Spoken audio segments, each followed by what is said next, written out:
ஏதாவது ஒரு காரியத்தை குறித்து காத்து கொண்டிருக்கிறீர்களா? இன்னும் நடக்கவில்லை, தாமதமாகிக் கொண்டே போகிறது.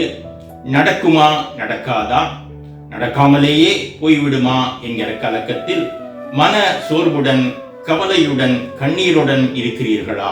தேவனுடைய வார்த்தை சொல்லுகிறது, கர்த்தருக்கு காத்திருக்கிறவர்கள் பாக்கியவான்கள், பிளஸட் பர்சன்ஸ். கர்த்தருக்கு காத்திருக்கிறவர்கள் வெட்கப்படுவதில்லை. காத்திருக்கிறவர்களுக்கு அபரிமிதமான ஆசீர்வாதம். காத்திருக்கிறவர்கள் புதுபலன் அடைவார்கள் என்று வேதாகமத்திலே பார்க்கிறோம். காத்திருந்த நோவா, காத்திருந்த ஆபிரகாம், காத்திருந்த யோசேப்பு இப்படிப்பட்ட ஆசீர்வாதங்களை சுதந்திரித்துக் கொண்டார்கள் என்று எங்களுடைய வாழ்க்கையில் பல காரியங்களில் இதை அனுபவித்திருக்கிறோம். நம் தேவன் அவருடைய பிள்ளைகள் ஒவ்வொருவருடைய வாழ்க்கையிலும் அப்படியே செய்வார்.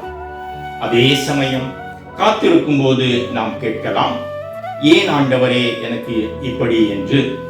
தேவன் சொல்வார், மகனே நீ என்னுடையவன், மகளே நீ என்னுடையவள், நான் உன்னை தெரிந்து கொண்டிருக்கிறேன், நான் உனக்கு மிகவும் அருமையானதை, தி வெரி பெஸ்டை கொடுக்க விரும்புகிறேன் என்று.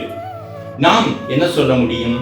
ஆண்டவரே, நான் உம்முடைய பிள்ளை, கொஞ்சம் துரிதப்படுத்தக்கூடாதா அப்பா என்று.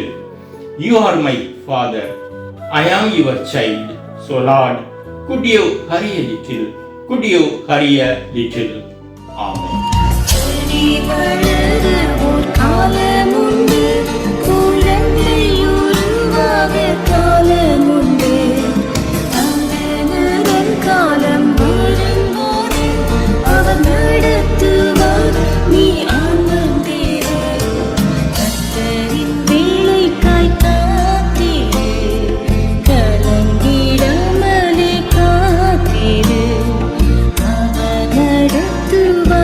நிச்சயமாய் அவர்